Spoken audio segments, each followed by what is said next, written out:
pakai blueberry. Pertama-tama kami bikin jus blueberry-nya dulu. Lalu masukkan sedikit ke dalam mesin gulali. Kemudian 3 sendok gula pasir.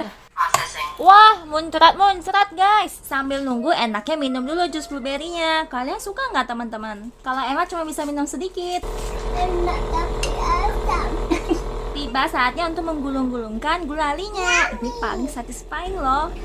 Udah jadi guys, mari kita coba. Mamma mia, yummy. Selanjutnya kita bikin apa lagi guys? Komen di bawah ya. Bikin gulali pakai strawberry. Ayo kita mulai guys. Hati-hati mami. Setelah masukkan 1 sendok jus strawberry, kita masukkan 3 sendok gula. Kita nyalain guys. Saatnya panen gulali. Ini paling satisfying. Cuman hasilnya sedikit sekali ya guys. Udah jadi guys. Enak ya. Enak. Bikin rasa apa lagi guys? Komen di bawah ya. Bye.